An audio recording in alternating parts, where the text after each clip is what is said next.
Hello, Frank, Janet, and Jay. How are we all? Doing great, thank you. Great. Where are we all in the world? I know you're in the US, but whereabouts? Frank, where are you? Florida. Janet, where are you? Florida. Well, this is kind of Okay. interesting because I'm in Florida as well. So this is one place in the world. We're all down the street from each other. We should be in the same room. Yeah. Good. So the entire hands of the distribution ecosystem is basically within the state of Florida. So good to know. Yeah, it's the warm weather in the winter. I can't attest that I'm here when it's nice in the Northeast. I'm only here for when it's cold up north. I'm the same way, but I could argue that being the oldest of this group by far, all us semi-retired people get down to Florida kind of, sort of at the end of our careers. So. And I'm even a Canadian, and I'm a Canadian, and I ended up in Florida. So it's just a migration path, I think, as you get more senior in distribution, you just kind of head down to the southeast. You get the beach. That's what happens. You get the beach. That's your reward. I think if we take Edge global, then we're going to have to do it in Florida, aren't we? So good to know. And thank you all for joining us. Now, Frank, I'll start with you. Another challenging, another turbulent 12 months. I know we said that last year, so it's a little bit of deja vu in terms of what's gone on in the industry and the channel. How is distribution holding up health-wise? Are we in a good spot? Yeah, they are. I mean, it has been challenging, as you indicated. But one of the things that I think has been really telling is, at the beginning of the pandemic, there was a lot of concern, a lot of questions about supply chain and what was going to happen and how we were going to transition, et cetera.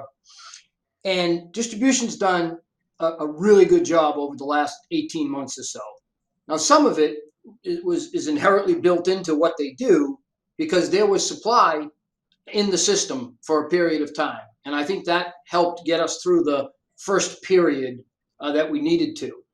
But then what was challenging for the distributors because as many of you know, they're used to having a whole bunch of people in big rooms providing sales and service support. And overnight, those people all went virtual like everybody else in the world. And so they had to do that, and they had to do that quickly. At the same time, they had people, because there's still a physical part of what they do, despite the fact that that's ending quickly, it seems like, but it's still there. They had a lot of people that couldn't be virtual, and they had to figure out how to do that. And I think they managed all of that, and they actually managed it pretty well, and frankly have come out of it very, very well, and I think are positioned for the future, which we'll talk, I know, a lot more about. But, it's been challenging, but they're alive and kicking for sure. I think that's a good way of phrasing it, Frank. And, across the world, I think whether you're in Australia or in the US or in EMEA, I think the same applied to distribution. Janet, what would be your health check statement in terms of where the market's at from a distribution standpoint? Well, so I think distribution purely, proved that they were essential workers during this whole crisis, and that the need for distribution, even for partners who might have thought, or vendors who might have thought they didn't need distribution, it quickly became apparent that they were very efficient and effective, not only at managing supply chain, but also managing what's increasingly becoming a recurrent revenue world. And the distributors, the good ones, are really leaning in and were helping with education. They pivoted quickly away from live events and into education, practice builders and solves, and all of the other terms that are used in the industry to help their partners grow during a time that was pretty uncertain, and to help partners get educated and to provide services they needed. And so I think the future for distributors who are balancing their portfolio and making sure that they're working with new and emerging vendors as well as the good old standards is very bright. But I do think, and we'll talk about it more, the consolidation is going to continue as people look and say, big does matter a little bit. But more importantly, services, marketplaces, and the future of distribution not being warehouses is critical to success. And those are going to be the winners. And, we're going to see, as we always do, 20 or 25% of channel markets don't succeed in tough times. So I think we'll see more on that as we go into next year. Some great points there, Janet, in terms of consolidation and obviously the role of distribution, which we'll, especially consolidation, I'm desperate to get into that. Before I do, Jay, your assessment in terms of where distribution is at the minute and how it's held up at the minute health-wise. Yeah, as Frank said, it's been a really strong year financially for distribution. Governments and businesses around the world last year spent $3.5 trillion on hardware, software, and services. And 64% of that, 2/3 of every one of those dollars, went through the channel. And the majority of that was orchestrated and delivered using distribution. So a very big number. What's even better is this decade, that $3.5 trillion doubles. We're going to exit this decade at $7 trillion.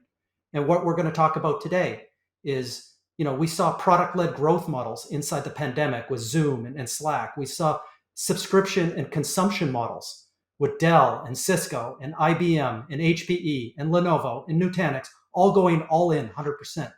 We're seeing different buyers. We're seeing different multipliers. There's so many things going on. The question is, can distribution go from the $2.2 trillion it's supporting today and double that along with the industry? Big numbers and I suppose a big role there to play. But as you said, if they can do it, and we'll get into that now. Janet, just on the consolidation side, I mean, I'm looking at my notes here. You obviously got Tech Data, Synix is a big one. Locally, the Data acquiring Exceed. We've had Crayon coming in and acquiring Ripe. So local, global, regional deals all over the place in distribution. It was a big deal, and now it seems to be almost a weekly or monthly occurrence. Is that to be expected in any market? Consolidation, I suppose, is not uncommon if you look across the rest of the market, but any reason why that seems to be taking shape in distribution? So the first thing is we're seeing consolidation and record investment everywhere in the tech channel because people are seeing the numbers similar to what Jay just talked about, right? The multiple growth doubling in a decade is not something most industries do. And so we're seeing money, particularly as there becomes uncertainty in equity funds and other places, we're seeing a lot of money move into the technology channel. And we're seeing the variables go up, which stimulates those companies wanting to make a deal, right? When you're going to get a good level of investment or a good buyout for shareholders, if you're publicly traded, it makes those deals come quicker. I think we are far from over with consolidation. I think we're going to see continued sweep ups as we continue to be a more globalized technology with hybrid cloud and cybersecurity and all of the recurrent revenue portfolios that the big vendors are bringing out. Going to global multinational companies requires global multinational distributors, and you can patch those together. Or you can put them together. So I think we're going to see a continued interest, a continued consolidation, and most importantly, we're going to see non-traditional competitors come in and be combined with those portfolios. Marketplaces are at a fast growth. If you look at the statistics, close to 1/3 of sales in the next 10, 15 years, depends on which analyst you listen to, will be through a marketplace. And so we're seeing distributors have put their toe into that. But I think you're going to see this coming year further consolidation of purchasing of marketplaces or marketplace capabilities by some of the larger distributors as well.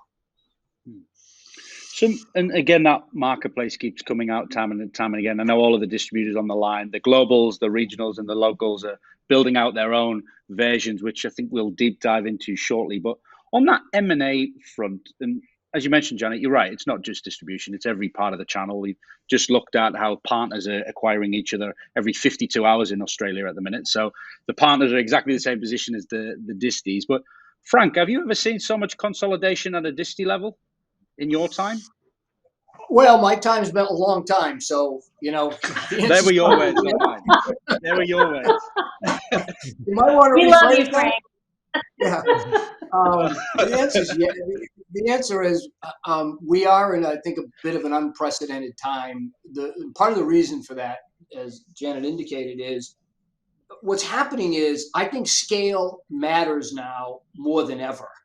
And I think it's going to be even more important. And the reason for that is the changes that are being required for the distributors to make and the solution providers, but particularly distributors, are massive, and they require massive investments, and they require focused investments. And so what you saw, for example, with Tech Data and Synnex coming together to form TD Synnex, which is now the largest global distributor at about 60 billion. And if you listen to some of the talk track, what you'll hear is a major reason they did that is to consolidate their investments, so that now they've effectively doubled their investments in the key areas. Ingram, purchased by Platinum, second largest, 50 billion. Same discussion. Platinum is capable and willing to make major investments. And so I think what's going to happen is, I think that scale over time is going to matter. Now, will there still be smaller specialty country or regional based distributors? Absolutely. That won't change. But what might change is the partnering a little bit, might start to change a little bit. Agree. Because one of the things that I would tell you is distribution, they don't have their head in the sand relative to where the market's going. They understand all of the investments that need to be made, and they're massive, and they go across a lot of fronts. And I think they understand the challenges. So consolidation is one way I think that'll help them get there. So short answer is, I think it'll continue. And it's also helping, Frank, I don't know if you see this, but it's also really helping with talent. So you think about, we have a talent, deficit worldwide, from a technology standpoint, from a marketing standpoint, a sales. It doesn't matter what it is. There's not enough people to go around. And so some of this consolidation has also really helped for them to gain talent and fill gaps. And I think we're going to see more of that. We're going to see more talent-based acquisitions and not just book of business acquisitions. Yep, that's actually a good point, Janet, as well. I think, that any way to get skills and resources and expertise, I think, is being explored across all sides. Jay, before we go into some of the trends, and you touched on it, especially around the services side and what the vendors have done, just a comment on the M&A. I mean, Frank made a good point there. Yes, we're talking about the big players there, but there's obviously a lot of local, niche specialists within each market, whether it's in New Zealand, whether it's in Australia, whether it's in other parts of Europe or Asia, that are obviously still got an incredibly important role. How are you seeing that M&A take shape? Because there's a lot of disties on the line today that have different names now. They wear those local Aussie disties or New Zealand disties, and now they're the big disties that we all know. So how do you see it shaping up going forward? Yeah, it's interesting. In my role at Forrester, I get to talk to private equity and Wall Street around the world a couple times per day. And I find myself not using the word distribution anymore. I use the word orchestration.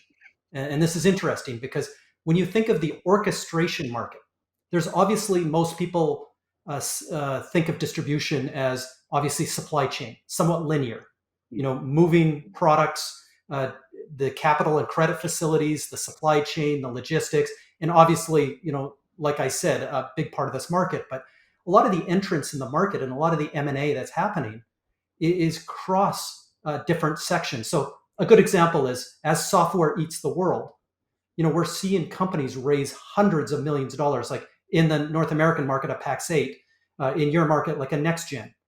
This is a completely different world where they don't own a warehouse. But what they did early on with Oracle, and now they're signing up a new vendor almost every week. This is a new world of orchestration of bits versus atoms.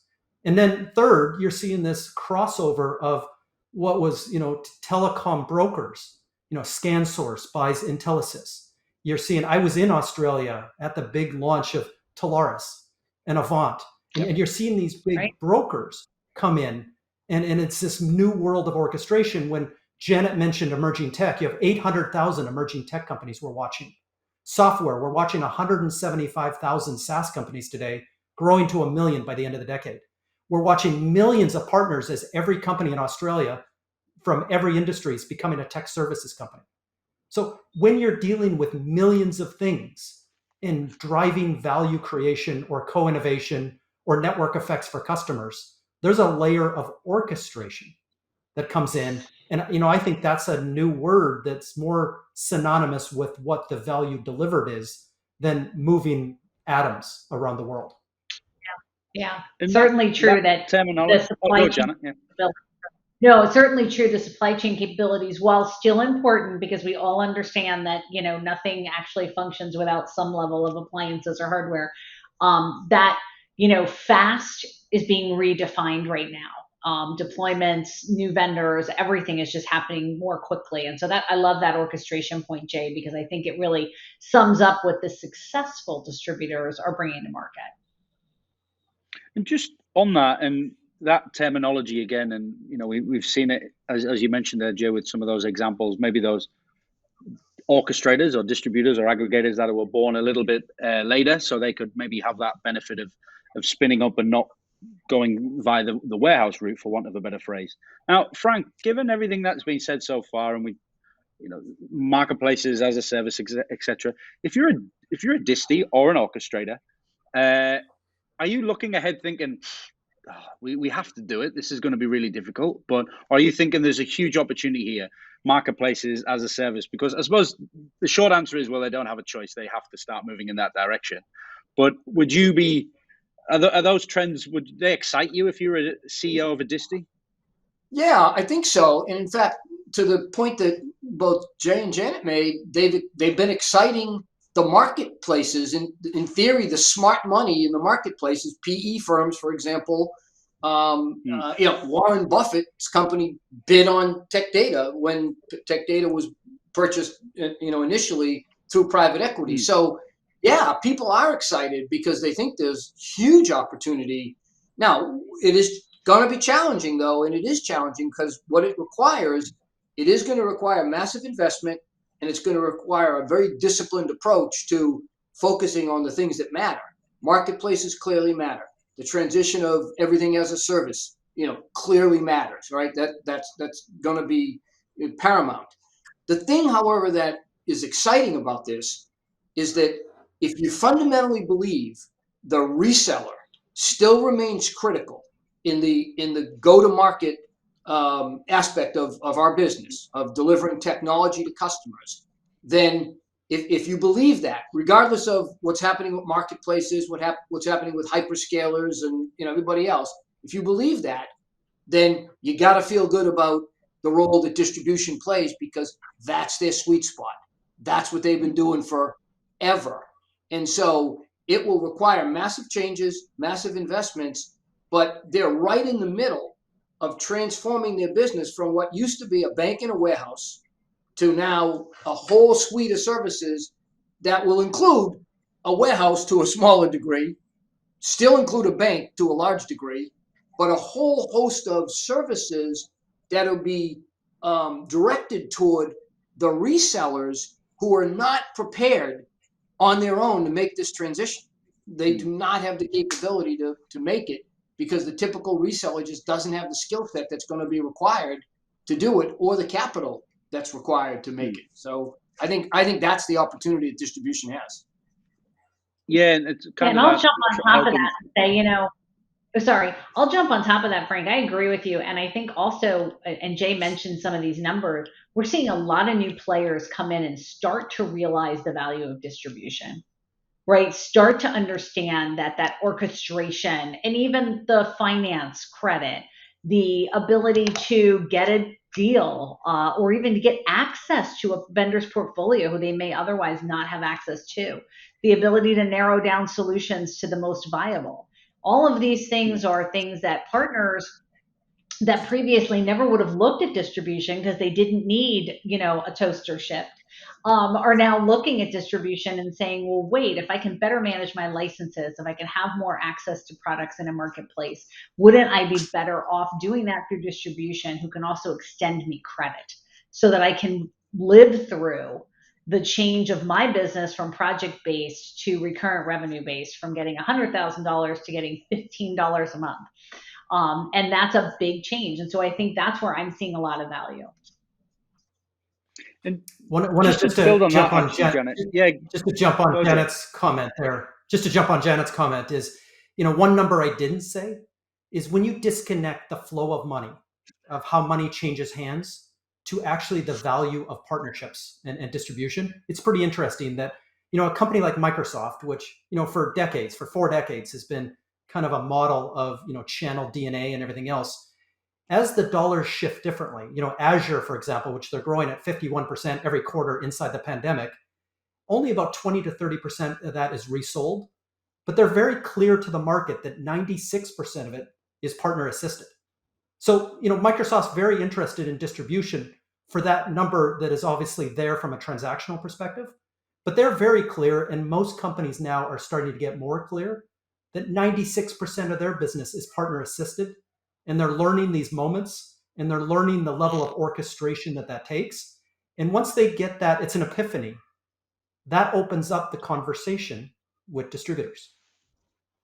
Yeah. And just on that, Great Jane, point. Janet, I'll bring you back in on this because you mentioned that newer vendors as well going through the distribution route. You kicked it off with that with marketplaces in the opening commentary. Every distributor or orchestrator is having their own play on that. How do you see that playing out in terms of value add to the ecosystem? Because we've got on one side the resellers that need that helping hand to the future. And then you've got the new partners that are in the Salesforce ecosystem, in the Google Cloud, or in the Amazon Web Services that might not even go through a distie at the minute. Probably don't. So where does the marketplace play in all of this? Well, I think, the first thing is, of course, the marketplaces, and we've seen this transition in other industries that have come before. I'll use office supplies. Did a little stint at Office Depot, right? We saw the marketplace and procurement platform transition come before. And what it does, quite frankly, in many cases, is it narrows the SKUs for you as a buyer to what is really relevant to your business. And so if you jump that forward and leapfrog that thought into what's happening now, I'll use security. Last count, there was over 8,000 security vendors. How do you make sense of that? How do you organize that? How do you get that in a consumable manner for any customer, much less a partner? Well, this is somewhere where I think distribution marketplaces are going to play a big role because they're going to be able to sort through things in a logical way that allows the partners to pick the right solutions and be able to procure them simply without having to sign up for an antiquated partner program and sign an MSA and do all these other things. Be able to drag and drop, if you will, or click to run. And I think that's the future. And so the distributors that are able to do that are able to separate their old way of doing business from the new way of doing business and run them concurrently, because this doesn't happen overnight and it doesn't apply to all purchasing. Those are going to be the ones that succeed. But I'd love to hear what Frank or Jay think about that. Go ahead, Jay, just on that. Right. Yeah. So I'd say that we try to study the buyer to predict the future. We know we're going through a demographic shift where the majority buyer of tech is going to be a millennial in 4 years. We know that 65% of them sit in line of business. So there's so much of it that we know today. We know the future buyer of business technology is going to look a lot like a consumer. Buying hardware, software, services is going to look like buying a car. With all this said, I think by the end of the decade, that's $7 trillion. 1/3 of it is going to go through a marketplace of some type. 1/3 of it's going to go direct, and 1/3 of it's going to be resold. But 90% of it is going to be partner assisted. Distributors can help on all three of those swim lanes, and that's kind of the orchestration that we're talking about. And this is number one, building a platform for distribution. We know today in the multi-cloud, hybrid cloud world, we see the super winner trillion-dollar companies. The one thing that connects them all together is they're all platforms. And the successful distributors, growing big margins and obviously big valuations, are going to be the technology-led, data-driven platforms of distribution. And the second thing, which is not getting as much success in getting my message across, is they have to come out of hiding. For these $50 and $60 billion companies, I have kids in law school. They know Nike, they know McDonald's, they know other companies of this size. They're the only Fortune-sized companies that they don't recognize the logo. They've got to elevate. Right. In a world of an ecosystem, no one hides. In a celestial world with this much happening, the value has to be transmitted to the customer, and all boats need to rise. And coming out of hiding soon has to be one of the first steps for distribution to take. Yeah, I love that, Jay. Before I bring you in, it's a good point because, sorry to jump in there, Janet, it's just every distie we've spoke to on our side from a marketing standpoint, that we don't speak to the end user, we don't speak to the customer, we don't market, we're in the shadows, we do our to your point. And they've had that mentality, rightly or wrongly, for years. So it's a very good point. Now, Frank, I'll just bring you in on this as well, and then mindful of time, but I just want to get your thoughts on the marketplace that Janet kind of kicked off here in terms of where we're at. Any closing comments on that? Well, I think it's really important, but I do think the one thing we have to think about is the distributors are kind of working kind of in the middle. The orchestration theme is clearly the right theme, but their upstream sort of partners are the vendors, and their downstream customers are the solution providers and or the MSPs. And one of the things you got to remember is that throughout this process, customer experience is going to be really important as we make the transition in the B2B space. In the B2C space, you can see it happening a little bit differently because consumers are reacting and dealing with, sort of the changes differently. But in the B2B space, it's really important that that transition take place. Where I see the distributors starting to spend a lot of time is helping the solution providers who are their customers with their customer experience and providing services and support to enable and help that customer experience as that solution provider goes through sort of the digital journey, if you will, right? That's a big part of the services that they're building. So, it's not just their marketplaces. It's really how do we get product through that ecosystem, and how do you help facilitate that? And that's a big role that they're going to play. A few minutes to go, and it would be remiss of me to not tap into your collective brain power here in terms of a few quick fire final questions around. I mean, the simple way of looking at it is, what's the biggest weakness or challenge facing distribution, and what's the biggest strength? So however we want to phrase it, it's kind of the pro and the con. Now, I'll throw it to you first, Janet. I don't know if that makes it easier for you or harder for you because you go first. But what would you say the biggest weakness is? We'll do weakness first. Oh, do weakness first. I think the biggest weakness, I'm going to build a little bit on what Jay said. I think it's not just the brand, it's that the distributors are struggling. Their value proposition really is now, short term, and in the future. And they've got to nail that. And then they've got to take their resources and align them that way. And that, I think, is the biggest weakness, is realigning their resources, both money and people, towards the future. Well put. I thought we'd finish on a positive, so that's why I thought we'd do weakness first. So thank you. Jay, quick one on the weakness. I think they're focused too much on the transaction. In a world that goes subscription, the transaction is only the first 30 days with the customer. You've got to get the customer to the dance. You've got to get them on the dance floor, and you've got to keep them dancing all night long.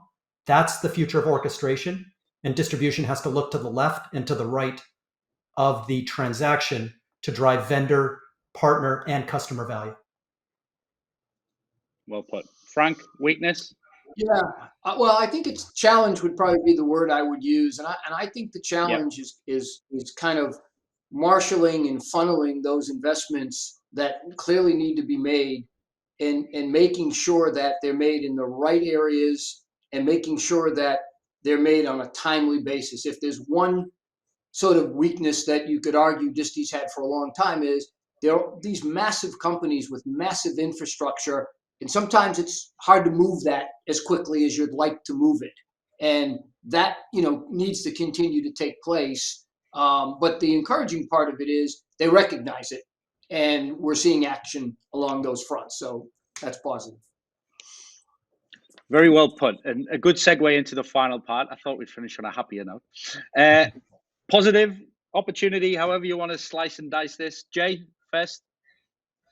Yeah, the average customer today in a multi-cloud hybrid cloud buys 7 things. There's 7 layers to the cake.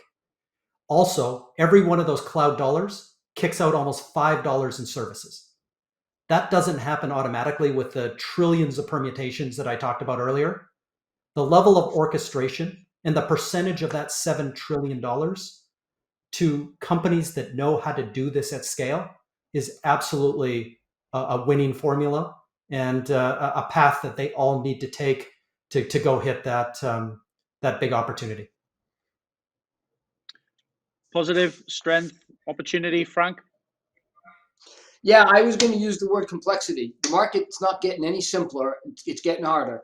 Jay's point about, 7, we've seen that forever. So their ability to integrate that and provide a multi-vendor, in many cases, multi-cloud solution is going to be critical and huge opportunity. Final word, Janet. It's all about the data-driven community. The distributors have the best access and the best information on the partner community. And if you look at their communities, and some big news coming out just this week about a couple of distributors and how they're investing in their communities, you're going to see that community that engages with distribution is the biggest strength they have. And by leveraging it and continuing to invest in it, that's where they're going to win, because no one has the reach they have into that partner community. No one. Well, on that note, Frank, Janet, and Jay, I want to thank you enormously for taking the time today. It's such a pleasure to have such experts in the field join us today. And I think for everyone in Australia and New Zealand, I know we keep saying we're going to bring the experts to us. I think we need to go to Florida. So I think that's the next port of call. So the future of distribution is in Florida, is the takeaway. But thank you all for joining us. Stay well, folks. See you soon. Thank you. Thank you.